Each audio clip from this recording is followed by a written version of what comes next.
Okay. So today I was listening to this podcast, and they were talking about commitment, and this lady said something very powerful, and I want you to add to it. Okay, what is it? She said, we live in a culture of convenience instead of a culture of commitment. Ooh. How we're so quick to move because we're hurt or because of wounds or personal wounds. Ooh. Instead of asking God, like, God, do you want me to move? Or, Sure, right. No, yeah, brilliant. a culture of convenience instead of commitment. That is huge. That's a great word. Partly because it's I like when people use the verbiage, convenience over commitment. I like when they tie those in because it connects here, and then it's helpful to kind of just see internally here. How do I do it? How do I lean towards convenience rather than commitment?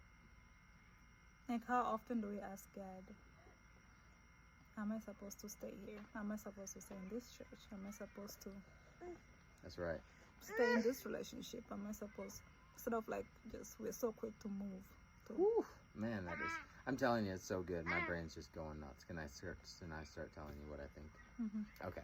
So I could not agree more. I think it's so deep. I think it's actually, I'm going to call it a pandemic. A far worse pandemic than any other pandemic in at least our reach of history. Pandemic of convenience? Mm-hmm. Oh, convenience and comfort. I was thinking of comfort too. Brilliant. You nailed it. Mm-hmm. That's a perfect synonym or associated word. That the pandemic is this. Now look at this. Look at convenience. Look at the what's happening with the kind of tension in the let's say I'm confused in my gender, therefore I'm going to jump right into a surgery. Right? Or I made a mistake sexually, or whether you call it a mistake or not, and I'm pregnant. Convenience comes sweeping right in with abortion. Abortion is a convenience model. Gender changes, surgery are a convenience model. And it's not to say people aren't in a place of suffering, but I think the convenience element is the pandemic that says, oh, suffering is bad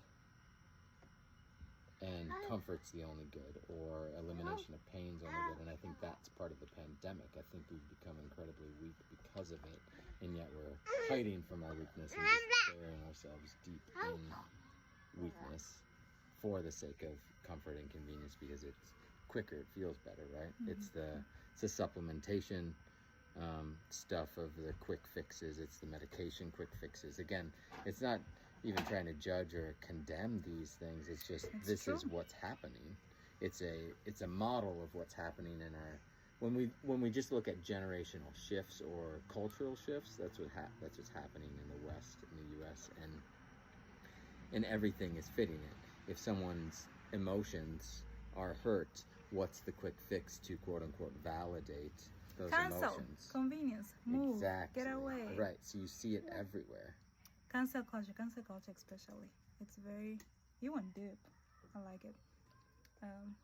Cancel culture, I was thinking of how quick people are, like, easily. They cancel people easily. We have babies. That's absolutely what it is. Yeah, convenience. If our eyes aren't on the camera, they call it boundaries. Like, people call it boundaries. Like, I canceled my parents' boundaries. I canceled my friends' boundaries. I canceled my from sister. A therapist perspective, It's like, are we overly doing this? Like, I think that's why I'm calling it a pandemic. It's like, and again, it's not saying that people aren't actually dealing with gender challenges, or that dealing with, got babies. So mama ran after one of the babies. Or that we're not dealing with, it's like all of those things are real issues, and the pandemic itself, the enemy itself, is ourselves jumping into a convenience approach. When that happens, it seems to be more toxic and tenuous, that we kind of stand on this like, oh good, we got the comfort, we made the suffering go away. And I don't agree with that model. And yet I will acknowledge that living here makes it hard not to engage in quick fixes as well. Inconvenience, quick fixes, Inconvenience. comfort. Well, I was gonna say, even as a therapist, there's a model that's been happening in the last couple decades that I've seen is called I call it the therapist being detachment brokers. And so the convenience is, oh, you went through a struggle and pain, rather than choosing forgiveness, which is incredibly hard. It's not an easy fix. Rather than choosing forgiveness or even making efforts towards repair or reconciliation. Again, always with exception. I'm never making overgeneralizations. Forgiveness first. Yeah, but and also then reconciliation takes. I like how they say reconciliation takes two. Brilliant. It's reciprocal. And yet that is the place of comfort and convenience versus a commitment to a deeper, stronger value. I think that has stood the test of time, and that can only stand the test of time. But I call those therapists detachment brokers, where it's like you come in and you're like, I got pain and struggles, and it's like, yeah, just break it off then. Just break off the relationship, break off the thing causing you pain that you think is causing you pain. And it takes away responsibility as well, which I think is a valuable commodity these days. And I think it's something that men really need to step into as well, like taking responsibility for these choices and actions. So my brain just goes nuts on this topic. I love it. We'll do it again. Hey. But yeah, I was thinking about it. That's beautiful. Thank you for bringing that up. We'll talk more.